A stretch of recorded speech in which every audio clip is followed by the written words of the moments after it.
You are back with one more thing, and today we're going to tell a very special story with a very special gentleman. I'm joined by Bailey. How are you doing, sir? Yeah, everything's great, man. Everything's really good right now. Really good Brilliant. happening. So yeah, Brilliant. I'm That feeling is good. cool. Cool. That's great to hear. Now, we're going to talk about a very specific time, a very specific mixtape that you made way back in 1996. So, where do we start with this? Because like you didn't foresee any of this happening either, really. Like a whole can of worms has opened in the last month or so. So, set the scene, really, and why we're talking today, really. Well, back in '96, you had a well-known tape distribution company called Yaman. The guy called Silky, I believe, who ran that. He was good friends with Bookham. So, one of Bookham's most legendary mixtapes ever came out and was distributed, and they would be sold on stalls next to the hats section or whatever, in Camden High Street and stuff like that. Now, a friend of Silky was a friend of a friend of mine, and he was like, "Hey, look, this guy, Bailey's my friend. What do you think? Put a mix of his out." So I did a mix for him, and there's actually I actually did three mixes. One of them was quite smooth and mellow, and one of them was quite hard, quite like Casper Pound, like what it'd be kind of gabberish, you know what I mean, right? Wow. But the one tape that went out that was mellow was entitled "Intelligent Drum and Bass," or just actually on the cassette, it actually says just "Intelligent Drum Bass," and it says just drum bass, not drum and bass. And with that mix, I put some of my kind of what I saw as more or lesser known smoother flavors into the mix that I really, really had played again and again. So yeah, that's how that mix came around in '96. It was distributed by the same people, but labeled under Primitive, something or the other. I can't remember exactly. I don't even have a copy of the tape. Didn't you? Wow. But No. you've revisited this mix recently. This is why we're talking now, isn't it? You've revisited this mix recently for the first time in like 28, 29 years. And what Yeah. has been the results of that? It's had more of an effect than I think you might have anticipated. Well, about 8 years ago, someone posted the mix on YouTube, and one day while searching for footage of me, because promoters want footage of you DJing, I come across this mix, and this thing's had over 2 million listens. Two 2 million. million, 2 million plus Wow. listens. So I'm like, I'm pretty sure I've still got that I've got the original recording of that. So I looked through, because I've got all my cassettes all nicely arranged and everything, every single mix I've ever done. So I looked back through my cassettes, and there it was, the original cassette. And I was like, well, it's YouTube, so it's going to be low quality. Why don't I just rip that to high quality and post it for everybody without, because on cassettes they have two sides, so you have a gap in the middle. So I cut the gap and I put it as one long mix as a WAV file and just uploaded it to Dropbox. And the response has just been crazy. I think right now the post is on something like 80,000 views, something like that, and people are all talking about the memories it brought them, how it got them into drum and bass, and it's been really just lovely, lovely, really lovely response, man. Wow. Wow. What a blast from the past. What a series of blasts from the past then. What did you make of it then when you first came across that YouTube upload 8 years ago and it was sitting there with 2 million views? I mean, this is the stuff that young aspiring artists dream of getting those type of numbers. Everybody's so fixated on numbers now, and it kind of have to be we're driven to be. It's a metric that you can kind of judge things by, right or wrong. 2 million views is what people dream of when they're trying to cut through, and those are the type of numbers that are actually going to bring through some type of revenue if it's your own production. How did you feel when you saw that at the time 8 years ago? Did that blow your mind? Yeah, I was like, let me just try and think about how many people that is. I know it's 8 years, but still a lot of people.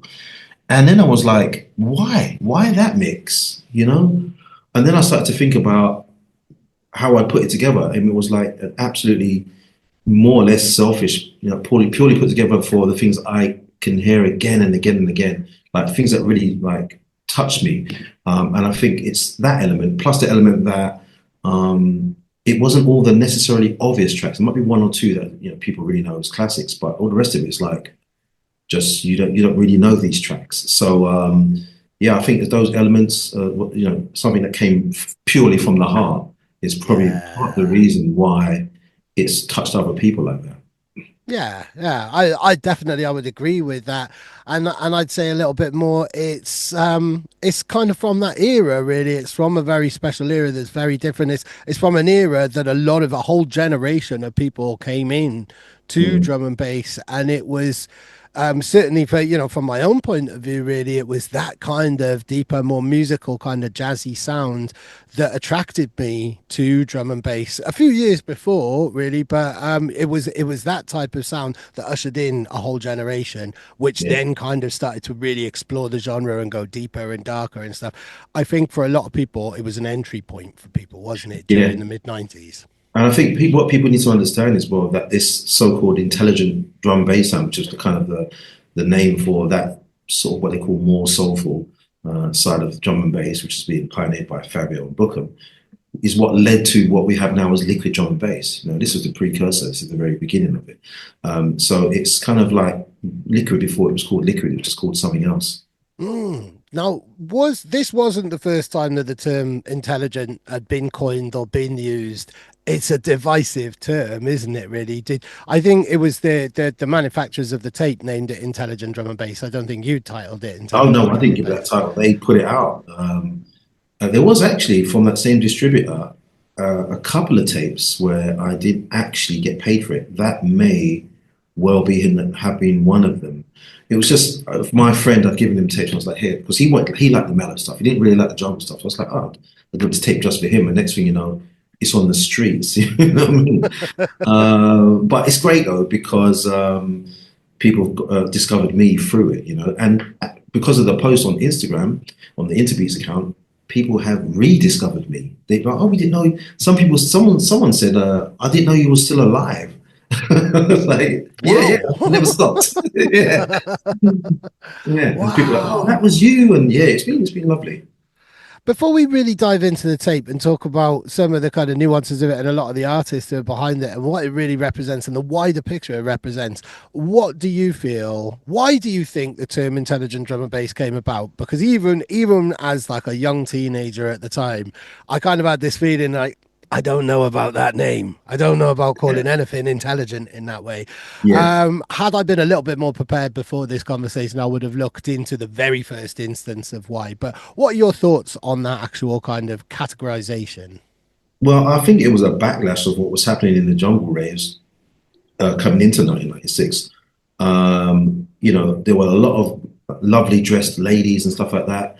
What some MCs were called the Spandangle ladies, and that was kind of like where you just knew as a guy if you was going to a party, it's going to be really a lot of good looking, well dressed ladies. You know what I mean? In jungle raves, they go to the nines with the Machino outfits and that sort of stuff. Everybody was on Yeah, it, right? But that brought an element of darkness to it because there was a lot of rude boys wanting to pull these girls as well. And on top of this, the crack that's coming into the parties as well. There's a lot of guys smoking crack in the parties. A lot of fights start happening. There's stabbings and stuff. Jungle gets banned from central London, things like that. So people didn't really, jungle became a bit of a dirty word, basically. And so people started to sort of kind of to be not associated with that anymore, start to move away from the sounds, the drum and bass jungle sounds, well, it was jungle then, uh, away from the sounds that had ragga samples in it, basically, you know? So they yeah, won't be associated with all that trouble that was happening at the time. Now, this is not something like, well, just like, listen to other people's to get this information. I lived through it and saw it. The same thing that happened in jungle happened in garage as well. You know what I yeah, mean? Um, so yeah, it was like someone wanted to call it something else, and it started kind of with drum and bass. Someone called it drum and bass, and then there was intelligent, which was kind of more singy, kind of like a lots of Rhodes and pianos and stuff, like actual songs rather than like aggy like drum and bass. That smoother side was called intelligent. You're right. It's not. It wasn't definitely wasn't the best name. I don't know where it came from, but I yeah, suspect there was a journalist. There was an awful journalist who wasn't clued up and threw away a flippant remark, not thinking that it would catch on. That's what I'm going to blame journalists personally anyway. yeah. I think the general like the thoughts of the people into it were that it's more well thought out music, therefore being more intelligent than just some obvious ragga jungle sample or reggae sample with a load of noise on top of it. That's the way they saw it. There's actually somebody who came out of a Bookham rave somewhere or whatever. There's a clip of him saying that. It's not this well thrown together trashy, that he used bad words, not these words. Really thrown together, awful, coming at you 100 miles an hour, rubbish. This is well thought out, intelligent music. You know what I mean? So, you know, I don't know how it started, but that was kind of, you kind of knew that that's what it was about, really. At the end of the day, Bookham has come out with some class tonight. Everyone's having a good vibe, and it's the first time ever I've ever seen people out here carry on the party. We have a mainstream of shitty, simplified, fucked up, mangled sounds that come at you like a piece of shit out of a garbage can. Yes, you have what Bookham is playing, which is clean, fresh, intelligent, thought out breaks, melodies, bass lines and pad patterns. I'm sorry, but we are the underground, untouchable, forever. I know that a couple of years before, this sound had kind of been brewing right since the start, really, in terms of kind of atmospheric jungle, and what Fabio and Bookham were doing in the Milk Bar at Speed. I think it was the Milk Bar, but it was with Speed. And I remember Fabio telling me, he's told me in a few interviews that, you know, kind of people, it got slayed even before the name of Intelligent kind of came around. It was a challenge to push that side of the music, because they set up in West London rather than East London, and it was, you know, kind of, they were accused of being a bit bougie and stuff like that. And this was before the term intelligent came around. But the deeper musical side of this form of music, be it jungle or drum and bass, but this kind of speed of music has always had challenges kind of coming through, or been faced with undue criticism, perhaps, I think. Yeah, definitely. And that's kind of like always a thing with anything new that comes along that is not part of the main movement at the time. You know what I mean? People that I know have looked at even Sun and Bass as bougie and niche and stuff. It's just sort of like, Wow. people can be afraid of what they don't understand or know. Like our elders, you know what I mean? What's this music you listen to? That's nonsense. And that's a general thing, the whole music. But there's people within the scene who might be into jungle who might go, what's this stuff now? Yeah, we don't. The only answer to this is just go have a look. You know what I mean? It's Listen for yourself, isn't it? and as at the end of the day, we all of us are a movement together. We all belong together. We all, you know, representing our, you know, whole movement as jungle drum and bass. We all, you know, working with each other. So, you know, people should never feel alienated. It's just another side of music. And if you think there's anything that's in it for you, just have a look, satisfy your curiosity. Definitely. And I think to look at the mix itself and the type of artists who are involved in it, you know, if you kind of go behind the track listing and have a little look at the different aliases and stuff, you can join up so many dots. Like, this is a very, very particular sound. It came with a very particular and succinct title. But when you look at the people involved, like Ed Rush and Nico are on there, who, you know, just a few years before were smashing it with No U-Turn. Virus was just about to launch, like around about that time and stuff. Optical is there, and I can't remember his alias. I have made loads of notes, and I'm not ashamed to just go and turn to He was called Little Matt. He was called Artec. Artec, that was it. Yeah, it was Artec. Yeah. And that, right, one of the Artec tracks, or the Artec track, I think, was actually released. This is one of the coolest things that I found. Was released on a label called Celluloid, which existed for about eight releases, something like that. But it was run by Roger Johnson, who was the I first didn't ever, know that. yeah, first ever DMC champion. And he then went on to become the engineer at Mute Records and would tour with Moby. So you've got all of these different kind of characters and these different record, like, you know, labels and artists involved behind the scenes creating this. You know, the very fact that Ed Rush and Nico are on an intelligent drum and bass mix and we're making those type of sounds. They weren't the sounds that they were known for, but everybody, like, this mix includes so many different people from so many different sides of the genre that I don't think many people, even those who've really followed it closely, would have linked that many people together in, you know, what is it, like 12, 13 tracks or something like that? Yeah, well, the thing is, if you go back and check the roots of these people, and if you ask them, their musical influence is all based in soul and funk. It's not necessarily reggae. That's how you get this intelligent thing in the first place. They're all based in different areas. So definitely, without a doubt, 100%, Fabio and Groove are coming from soul and funk, rare groove. You know what I mean? They're older guys, and this is what they're brought up on. It wasn't necessarily reggae, so that's why they will gravitate more to those kind of elements that would come up in jungle tracks, and therefore go, well, we've got a batch of these. Let's play. I want to play those in my set. You know what I mean? It's like, it's just the same for Optical. I mean, he went on to be more kind of the tech step guy, but again, as an older guy, you know, he's got those early soul influences. So things like Artec, totally understandable that he could just go in and do that proper soulful vibe. Definitely. And there's another track a little bit earlier on in the mix as well. It's Wax Doctor, the Heat track on R&S. And I think that's like, that is one of the jazziest tracks on the mix for me. And like, you know, kind of again, going back through kind of influences and stuff like that. If anyone younger is watching, I once asked Randall, who his influences were, who like, because Andy C always bigs up Randall. So Randall, rest in peace. When I asked him this in an interview, it's like, we all know that you influenced Andy C, but who influenced you? And it was Wax Doctor. So these are the kind of like the layers of the onion that we're peeling back here, really, and how deep it goes and the characters involved in that, really. And again, like R&S, like an absolute legendary label, more associated with techno, really, but we're very much in the thick of things. Yeah, exactly. If you're talking about Wax Doctor now, you're talking about Basement Records and what became sort of known as jungle techno, because you know early rave leading into jungle came out of Chicago house and Detroit techno, right? Yeah. But we took that and we took UK hit breakbeats and we put the breakbeats on top of it faster, and then you had that combination of that the house beats, the break beats from hip hop, and the stabs from techno influences from Detroit.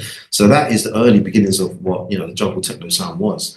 As a matter of fact, you know, I will quote Fabio Grooverider, who say that when they were at Rage, they were mixing those kind of housey type things with things like Most Wanted, Calm Down on top as hip hop, and that's what kind of starts that kind of. We like that sort of mixture of the house beat and you know, that's where Wax Doctor is really from. He was kind of the best at it as far as I'm concerned. And then you have Kev Bird and other people, but Wax Doctor really got the balance right every time. Yeah, definitely, definitely. So can you actually remember making this mix? And I'm not surprised in the slightest that you have all of your tapes meticulously archived and everything, as you do with all of your music. But yeah, can you actually remember the very particular time when this was kind of created or anything like that? Or was it that throwaway? Was it just done for a friend? And that's kind of almost the beauty of this story, that it was just you just having a vibe and just focusing on a particular thing that you loved. Well, yeah, God, I have no idea where I was even living at that time. But I just knew when I made this tape for my friend that I was like, because he wasn't necessarily into the jungle thing, he was a house guy. And I want to show him that, look, you're going to like this. Let me play some stuff that you are going to like. So I made it like as soulful and as deep as I could. And that's how that really, why it came together like that. I did another tape and it featured another track from the Cerebroid label, the Red Label promo thing. And it went even more weird and deep. That was one that definitely got bootlegged. So yeah, there's a couple of tapes out there that are like the one that we're talking about now. Do you know that there is one tape on Discogs which is currently going for, I'm going to get the right price, it's a triple figure sum, 266 pounds on Discogs. It's not this particular tape, it's one of the series and stuff. When I was looking at on Discogs, there's one of the tapes is going for that amount of money at the moment. Yeah, the Yaman series is pretty serious. The one that I came out of, I don't know why they called it Primitive Rising. Maybe it did fit in with the other, what they saw as their jungle outlets or whatever. But yeah, it's the same company basically. And those tapes, yeah, absolutely legendary. Like I said, like my staple kind of like the one where I was like, because Bookham was known, but the one where I was like, yo, this tape is, what is this? It's that Bookham tape on Yaman, man. Classic, absolute classic. Go on. I'm not too sure. I must have had that or heard that, but I'm not too sure. It's not one that I can instantly recall, really. But this is the part of like tape pack culture, really, isn't it? And what, you know, with spreads like it was the tape packs which brought all of this music to me in South Wales, really, is being able to kind of find these names that weren't maybe particularly on lineups in South Wales, but they were on tape packs. And that's how this kind of spread, really, prior to the internet or anything like that. Unofficial tapes, you know, like as much as I'm sure sure there was controversy and there were people who hated them because there weren't royalties, people weren't being paid for them and stuff like that. And there were some promoters probably making quite a lot of money off them. Yeah. Tapes were the main or one of the driving forces that really helped spread this phenomenon around the country and beyond, really, isn't Yeah, it? you got to remember in that area as well, we didn't have things like Shazam where you could just like, oh, what's this tune? So, and DJs like Bookham and Randall were getting stuff and cutting them to acetates, pre-release, pre-promo. They had them really early. So when these tapes come out, you're like, oh, what's this? What's this? I mean, like with the Bookham tape, you're hearing stuff by Crystal, you're hearing stuff by Bookham himself, you're hearing Atlantis and stuff before they even hit vinyl, you know what I mean? So you're hearing stuff like, what's this? So it's like a place of discovery and a place of excitement. So you can say, right, this is possibly what the future looks like, and I need this tune. You use that tape again and again, you know. So, yeah, those tapes were very important. Go on. Did this tape lead to bookings? Did anybody kind of call you up and say, yo, I've heard this tape, I've heard the Intelligent Drum and Bass tape, like, I want to book you? Did it open doors? Do you recall anything like that from the time? Or was there so much going on that doors were opening left, right, and centre anyway, and you couldn't attribute one thing to one? Well, you know, by '96, I was kind of a Metalheads DJ anyway, and we were kind of doing the leisure lounge and stuff. So I wasn't really, I guess it's kind of served as a kind of like a promo tape of, you know, of my existence, and I could select it decently. So yeah, I wouldn't know the effects because I was already flying because of Metalheads, you know what I'm saying? I was going to Germany and going to America, all sorts of stuff. So actually, no, America's 98.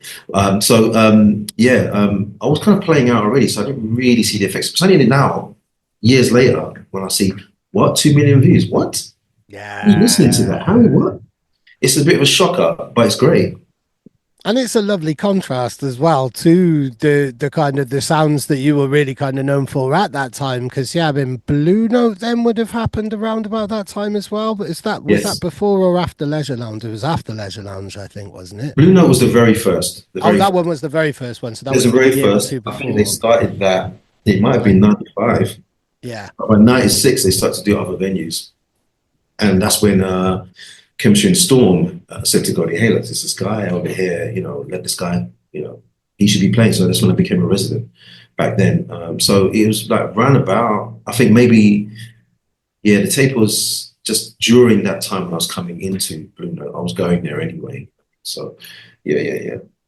Brilliant. You were a graduate from the dance floor in that way anyway. Then you were already going, you were attending, you were soaking up the sounds. Can you remember those really early kind of Metalhead sets? And I imagine there was a bit of pressure. I can't remember if I've asked you whether you feel pressure or put pressure on yourself, but there must have been at the time, especially with like, you know, they were the hottest parties as far as I could tell for this type of music. You couldn't be in a better spot as a DJ if this is the sound that you loved. So can you remember those early sets and how were you feeling at the time? You must have been super young as well. Yeah, I don't remember how old I was, but the pressure, only because of the other people that are on the flyer that I was listening to, whose tapes I was listening to, you know what I mean? It wasn't a matter of me like saying, well, I've got to rock this crowd. It was a matter of how am I going to, like, you know, stand my ground amongst all these legends, you know what I mean? So the early sets, yeah, there was an amount of pressure, but at that time as well, I had access as well by then to producers who were giving me like stuff to cut on dub plate before they got released. So I was, that helped my confidence. Plus, I always looked at DJing as sort of filling the gaps of what everybody else is not playing, you know what I mean? So if people are mashing the B-sides, I'm like, A-sides, I'm like, this is, you missed this out on the B-side. This is a good tune. And people ain't gonna know why they like it. They just know they like it. I've played it again and again, and that one, I can't stop playing, you know, so I just took that to my sets and just said, well, you know, there's no point playing the anthems that's been done, especially if you're playing last or whatever. You've got to come with something that is you. It's about, you know, as an individual, rather than trying to play the hardest, especially if you're playing a warm-up set as well, which I wasn't. But a lot of the time at Blue Note, you've got to find a way to do that, but not hype the night up too early because you can kill the energy though. You've got to understand your position. So there was a bit of pressure but a lot of calibration in terms of who I was playing amongst, what I should play, and what time I was playing. Yeah, huge factors on what you're going to draw for there, really. And there is such a fine line of kind of getting the crowd bubbling, but never taking it too far, really. And that it's an invisible biting point every time, really. You don't know until you know what the crowd are interested in when they're in front of you. But that art of just holding back just that little bit, but still being yourself and still smashing it, but in a warm up way. There's such an art to that. It's unbelievable, really, isn't it? And it's a completely dark art. There's no set formula or rules for it or anything. It's different in That's every right. warm-up That's scenario, right. You isn't have it? to really be organized and really think about what you need to do. Now, like now, DJing with Serato and stuff, I have bunches of folders I can just jump to, but I will, for every set I do, go, yeah, look at the time I'm playing, look at the kind of audience it's going to be, and say, right, this one has got to go. I've got, it's all selected individually every single time, every set, so I can make it as right as possible. Oh, brilliant. Go on. That's amazing. Every single Bailey set is there's never a repeat in that type of No. scenario. And even if Brilliant. I'm on tour, some might be similar, but I'll change, swap things in and out according to where the audience is going. Cool. Who were your best providers for dubs in those early days? You're cutting yourself, you're making a name for yourself. You're rolling with some of the biggest pioneers and names in the game here. So obviously you're trying to get some stuff which is going to keep them on their toes and stuff like that. Who were your favorite, or who were your allies who would give you really early productions and things like that, which you would be cutting to dubs Well, in those this is early why I've really days? got to tip my hat to Fierce here, you know what I mean? Because he really looked out for me, you know what I'm Go saying? on. He introduced me to the whole new No U-Turn crew, and I was up in the studio, like, most times, just going to collect promos. Then it turned into collecting, DATs to cut dub plates and stuff like that, you know what I mean?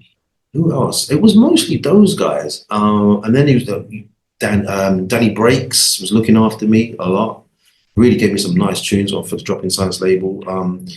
Um, gosh, yeah, it was a lot of them, the tech step boys, really. I mean, I went on tour with No U-Turn in like 98 and stuff. And Right. I'm from South London, they're in West London, but I was up there all the time. It was a nice community, and Nico was inviting people who were playing out to come and get some promos and stuff before the release came out. So he was very open.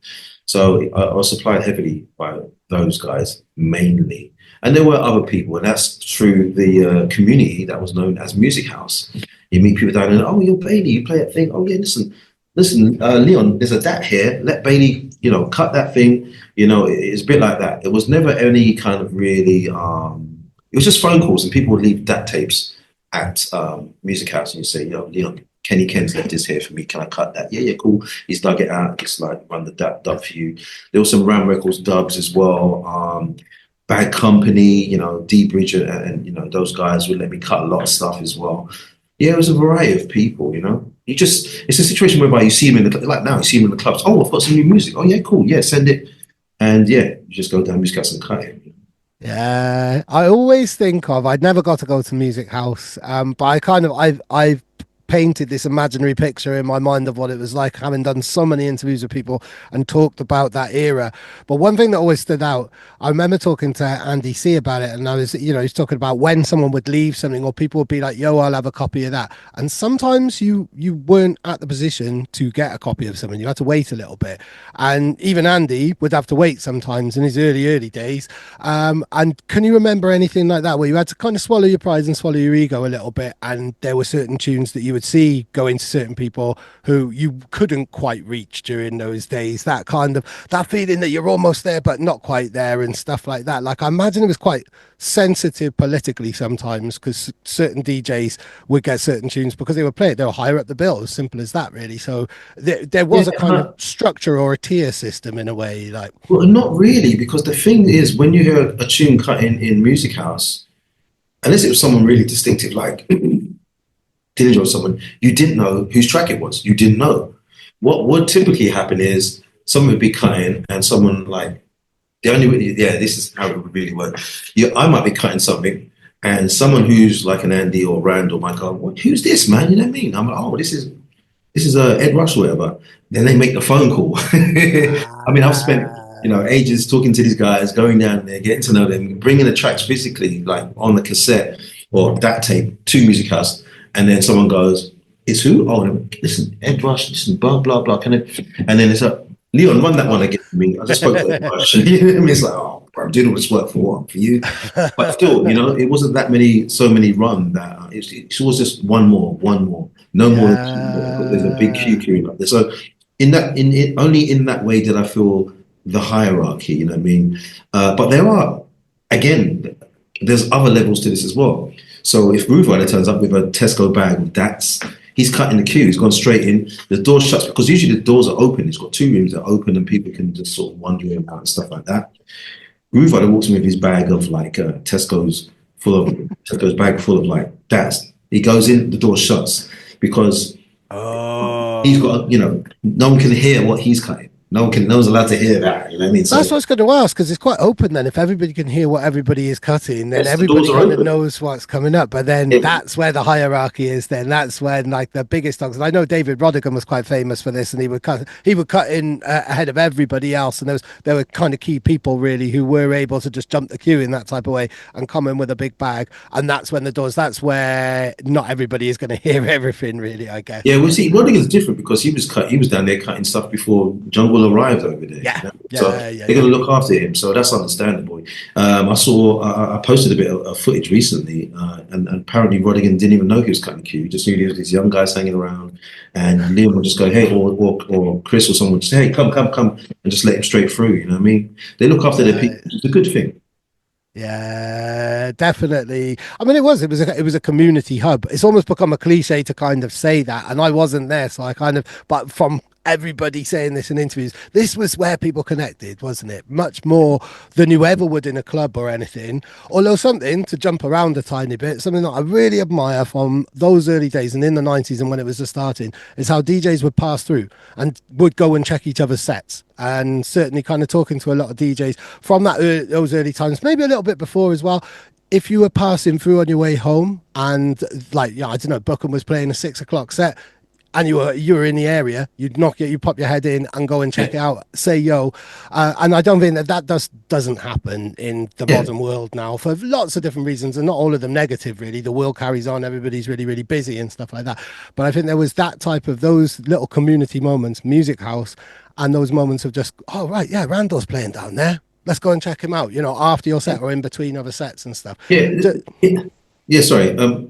It was totally like a community hub for the DJs because remember, when we're in the clubs or we're playing 2 or 3 things a night, we're off. We don't get to chat. So when you go to Music House and you bump into whoever, you're like, oh, the queue's long. So we go down the cafe. You hang out, you chat. You know what I mean? Did this many times with Memphis Swift and other people. Or let's go down to the kebab shop, get something to eat. We take a walk, we chat. It was a nice kind of like spot to catch up with people who usually just passing ships, like they're off to here and all in one night. And it was just really a great time. It's a shame we don't have that anymore.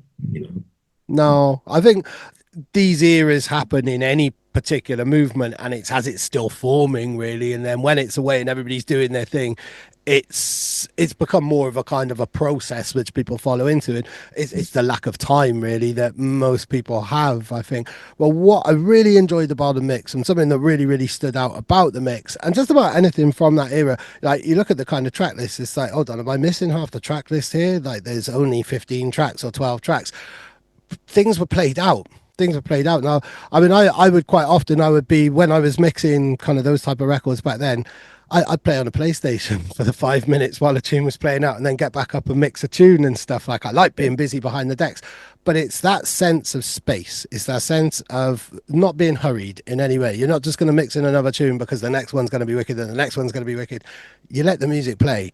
And that doesn't happen in mixes. We're all guilty of not letting the music play these days, really. The structure of the music was different then as well. That was an era whereby there's more in the second drop. Like the Artec track, for example, it builds and builds and builds. More instruments coming in, more and more and more and more. You cannot stop that tune playing because you missed more of the essence that comes later. Like the Dillinger tracks, the second drop is like, wow, it's a, you know, different kind of bass line.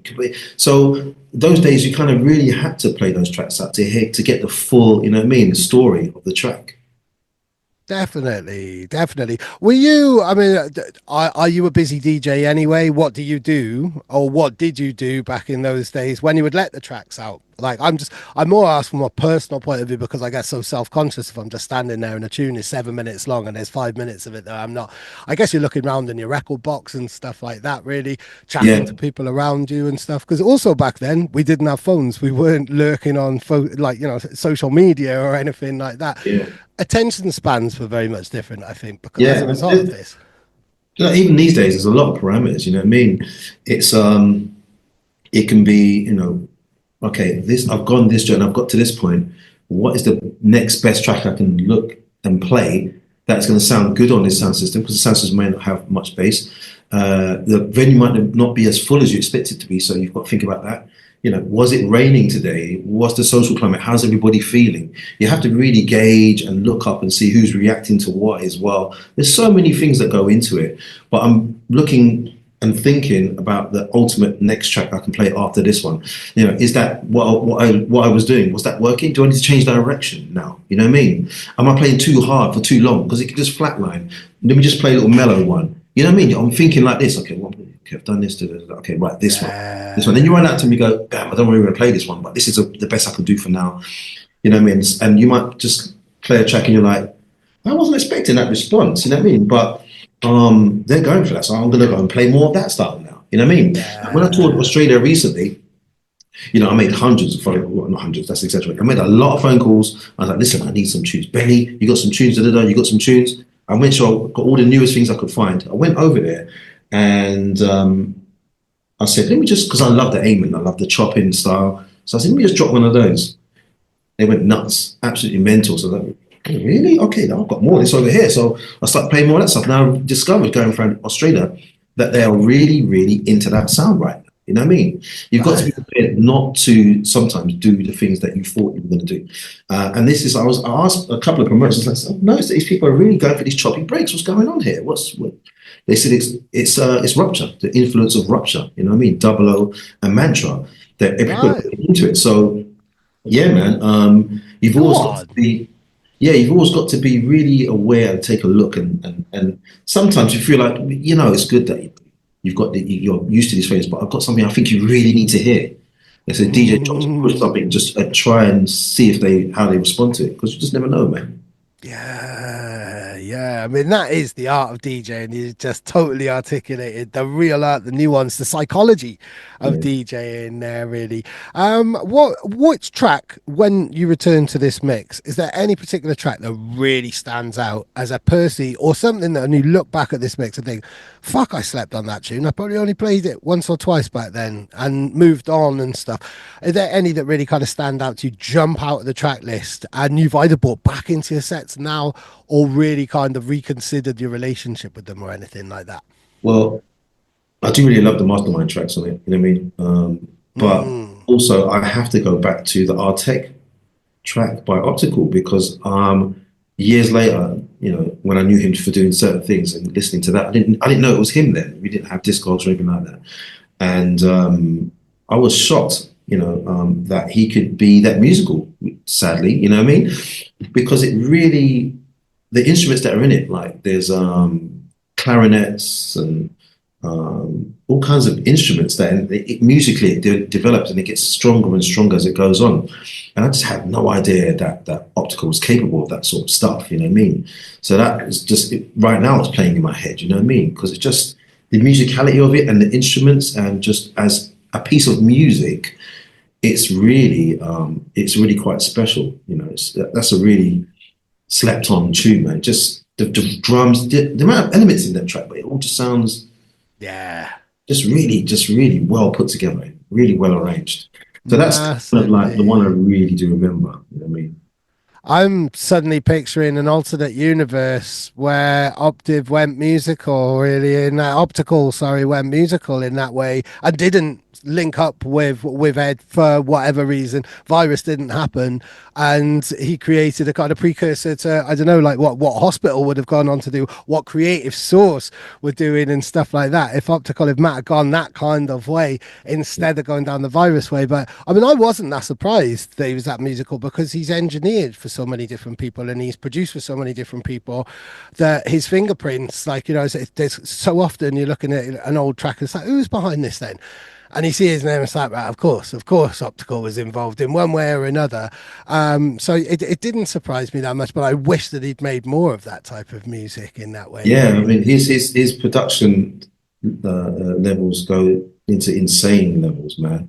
Because if you look at, well, not a lot of people know this, but sometimes record labels have their studio engineer. Like, you know, Motown have the house band. They're the ones who play. You know, Optical would engineer for labels like Bog Whopper. You know what I mean? Yeah. Early, like maybe Bare Necessities as well. These are early rave, like Mickey Mouse vocal type of stuff. He was on the sampler for a long time. He engineered Leviticus, Burial. You know what I'm saying? Yeah. He's been at it for a long time. You know what I mean? So you know, you're right. I shouldn't really be surprised at his technical skill and musical ability is two different things. Very much. A lot of, there's a lot of really amazingly engineered, but kind of vibeless tracks out there right now. You know what I mean? To put the two together is like a quite a skill. Or I'd rather have a track that sounds great and not so well engineered than one that sounds amazing. It's got no musicality in it. You know what I mean? Yeah. Yeah, 100%. Every single time. And I think, I mean, this goes back to something that's been covered in a lot of interviews, but there was much more investment in a tune. The studio time, if you were hiring a studio, there was no total recall or anything like that. So you had to really kind of, if you were putting in your time in a studio session, then you weren't going to, if it didn't amount to anything, it didn't amount to anything. You weren't just going to release it anyway. Likewise with pressing or cutting a dub, everything came at a cost. So the music was nowhere near as frequent. I mean, there was a statistic relatively recently. I read it in DJ Mag, but it was something like the amount of music that was released in 1 year or in 1 month hadn't come out in a whole year in the early 90s or something like that. I wish I had the statistic to hand, but the volumes that we're living with now in terms of kind of the amount of music that was happening then just wasn't, you know, it was different. Everything was different in terms of scale and the amount of music that was kind of coming out. But I think a lot of music came out because it was the music that did eventually get released was invested in, whether that was studio time and stuff like that. So there was less throwaway music perhaps, or less just music just had a different lifespan then. I'm really, really wary of sounding like a boomer as I'm hearing these words coming out of my mouth. And I don't want to, because I love the times that we're in now. When you find something amazing now, it's just the same buzz that it was in the 90s when you find something amazing.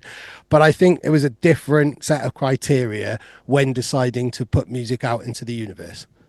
Yeah, absolutely. And there was a filtration or filtering system as well, because, you know, in the early days before the internet, a DJ had to want to play it. And then the DJ had to want to cut it on a dub, because he's spending £30 on that dub and he wants to make sure he's really likes that tune if he's spending £15 on your track, because the dub plates it's got one track each side.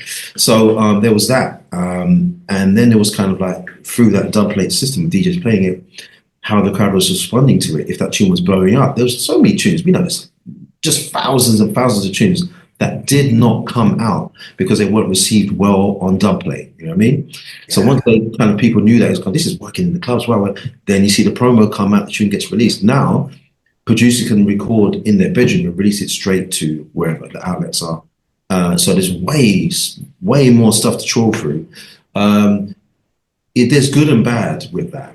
The bad being that it's just, you're taking forever to know. You know, there's loads of people that think they can make music and are just throwing it out there.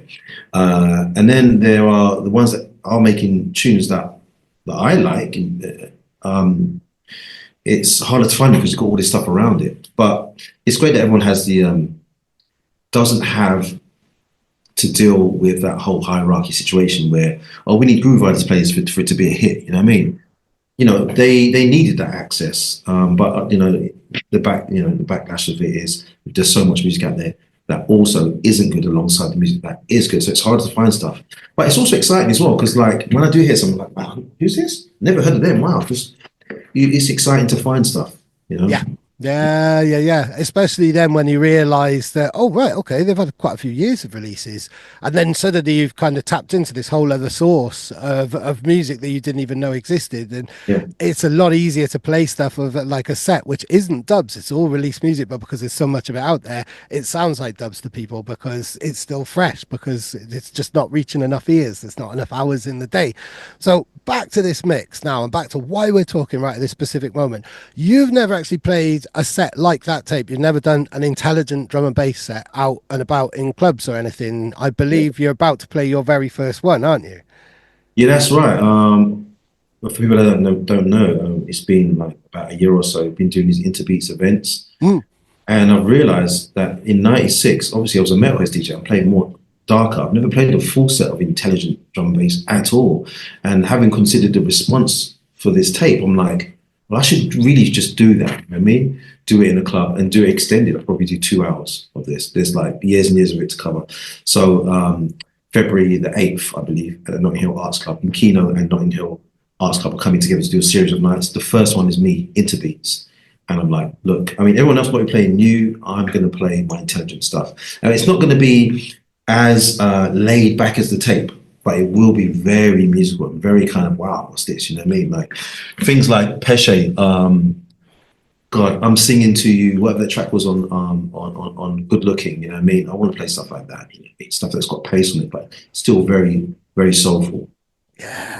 And this is something we spoke about at Sun and Bass, and I had a few conversations with people about this, like LSB and stuff like that. Like, it's rare to hear a deep musical set of kind of any nature at a peak time with a peak audience, because of the nature of going in harder and that kind of feeling that you can't let the crowds, like everything has to ramp up and up and up, but it doesn't all of the time. And when you've got the right people and the people who really know what they want to hear and they're going for a deep set, I think it's such a special moment where you can play a peak time set and people are properly kicking off and loving the deeper side of things, because it's something that it's a dynamic that drum and bass and jungle is often lost because of the fierceness of the community's passion for it and the ferocity of the tempo and the dynamic of it, that sometimes the deeper nuances can be lost. So to get that moment where, especially a 2 hour set as well, I've got goosebumps thinking about that, because that's like a proper pig in shit moment for a DJ who loves their musical stuff, isn't it?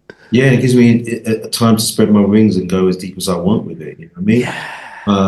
And another reason for doing it as well is because I'm not really easily satisfied in terms of, music. I get, there's tracks out there that are obviously big ones, but I can get tired of hearing those ones all the time. And that's why, coming from my early days of having just vinyl, I'm going to play this B-side because I'm like, no one really plays this. I'm not sick of this one. You know what I mean? So in terms of my set in this club, it's like, rather than just like just roll out another bunch of new stuff, let's just like try something totally different here. You know what I mean? Let's try something totally different in the middle of the night. Let's go to something intelligent. You know what I mean? I hope people are not thinking that this isn't going to be danceable. It definitely will be, because again, God, yeah. all my sets are calibrated to what's the sound system like, who's reacting to what, and I'm going to have all kinds of stuff set aside. That's going to, it's definitely going to work. So yeah, I'm looking forward to that big time.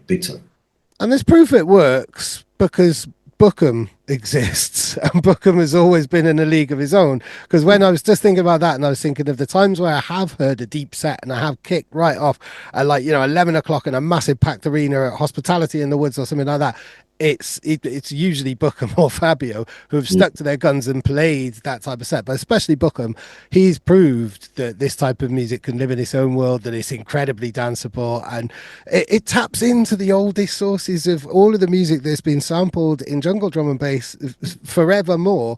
are those original kind of, the original black music sounds like soul and funk and all of these kind of, like, these are the warm kind of powerful musics that we grew up with, or our parents or our grandparents now grew up with and passed on, that we've inherited. And I think this is why it also resonates so deeply as well, because we've been carrying this music now through our parents and our upbringing, and just, there's so many reference points that even if you don't know it, you do know it just in your heart, really, I think. And that's the power of this type of music, really, isn't it? It's the timelessness of it, really. It connects because with people like Bookham stuff, who's actually done very well at moving his sound into newer times. You know what I mean? He doesn't sound like old Bookham, of course. It's really just sounds. He fits it perfectly. I think people like Bookham and Fabio and other people that like to play his musical stuff have understood that music is a form of delivering messages. You know what I mean? Rather than just here's one to go nuts to. You know what I'm saying? It's like if you go back to reggae. They couldn't get their stuff on the radio, so they make records with messages of, what's going on. And you have hip hop as well, right? Loads of messages about their social climate and stuff like that. Music is supposed to be a thing which is, expressive on all kinds of levels. And in terms of the more melodic musical kind of style, it's like it's love and soul, you know what I mean? It's great to have the tracks, you just go nuts, you know what I mean? But we need to hear more of, this is how I was feeling today. This is the track, you know what I mean? Like, express your soul. We need more of that, you know what I'm saying? Yeah, definitely, man, definitely. So how are you expressing your soul next? Obviously, we know now about the event in Nottinghill Arts Club on the 8th and stuff like that. What's next for you then? What's the next project, and what could people expect from you in the But rest of 2025? there's definitely more Interbeats events coming. But I've Brilliant. literally just had an EP mastered for the next release on Sun and Bass Recordings. Oh, Now, nice. it's a 4-track EP, and I've been promising to do them a 12 or something for years now. So I'm glad I've got 4 tracks at least. We played some of this. We played one of the tracks, didn't we? Yes, we did. Yes, we did. We did. Brilliant. We did. Right, So, anybody watching this, thank you for watching. There will be a link to that in the description. Is it the Detroit track? Or that's right. Letter to Detroit, if my memory is that what it's called? Letter from Detroit. Yes, Letter from Detroit. Come on, my yeah, memory is all yeah. right sometimes. I've got goosebumps again now, just thinking like, right, there's no way I'm going to be able to remember a detail like that. Nice, brilliant, Yeah, so in cool. terms of expressing myself, these tracks are sending a message back. Well, it's basically the influence of it is the influence that built rave, jungle, and drum and bass in the first place, which is Chicago house and Detroit techno. Now, Letter from Detroit is me imagining that Detroit have seen the influence they've had on us, and in order to acknowledge it, they've made a track, and this is the track from Letter from Detroit. Them sending that track back to London to say, hey, look, you've heard us, now we hear you. This is what our version of what you guys have done. You know what I mean? So there's that on there, and there's another track which is called Tracks 312. Now, this is very Chicago influenced. Now, you had a track in like 86 by Mr. Fingers called Can You Feel It? Now, he's a particular synth on there, particular stabby sound. It's such a classy tune. Now, I found the actual synth itself, got the preset, set it up, and used that sound within the track, Tracks 312. Now, Tracks was the name of the label that original Mr. Fingers tune came out on, and 312 is the area code for Chicago. So there I am, like, putting like my sort of Chicago sounding housey influence drum and bass track there. And there's 2 other tracks as well. But yeah, it's basically, if you're talking about me expressing myself, it's kind of like sending love to the people who helped, cultivate what we had. Like, we took influences from there. So yeah, that's me expressing myself right there. Wow, amazing. And I think there's a little evolution in there, because weren't you behind the Mr. Fingers bootleg that a lot of people were playing a couple of years ago as well? Go on, brilliant. Like, the circle continues there in that type of way. And that was partly part of the reason that I was like, I want to make more of this stuff, Detroit housey as well, and Detroit Chicago-y stuff. And that's why I kind of went on to make this EP. And I think there's space for it. I think there's a real space for it at the moment. Things have got harder and harder and faster, and this is across all genres as well. Like there is a very comparable link to the kind of mid 90s when I got into raving, and like I'm even hearing the sounds of hard house and stuff that I really loved as a kid are all coming back now. It's called hard groove now, but things got harder and harder, and we're in those times, and there's a reason for that as well. Like there's a lot of pressure and there's a lot of horribleness going on in the world, but the knee-jerk reaction to that, the next ideological kind of flip or the next evolutionary flip is to go deeper again, really. And if you look back over the history of so many genres in the last 30 years, it's kind of gone from extreme to mellow in that type of way. And drum and bass has done it so many times. The next kind of step after, this came like intelligent kind of drum and bass, or the sound that we've been talking about and what's brought us for this conversation came about after, as you said, like a kind of reaction to the hard kind of thrash out kind of raggery sounds and stuff like that. So I think there is space for this music. There's always space for this music for the people who believe in it and play it. But I think, kind of within like what people are looking for in terms of that next evolutionary step within the genre, it could well be that we're going deep again in musical again next, really, within this kind of music, because historically that's always what's happened, although things get disrupted and things change. So it's not an accurate forecast, but it does seem like there's definitely a real interest and just an encouragement of this type of sound. And we need it. We need that balance, don't we? We need that dynamic, I think. Yeah, remember as well that it's music always goes in cycles. It's probably our third time run in terms of people going, jungle's back again. Jungle seems to be everybody's kind of on that tip, you know what I mean? But I think what happens is there's a sound and it starts off as, this is cool, and then everybody kind of gets on it, and then it's like, oh, we've had too much of that now. Then people look for something else, then another sound comes back in, and then that the public. Then we're looking for something else, and it keeps going round and round in circles.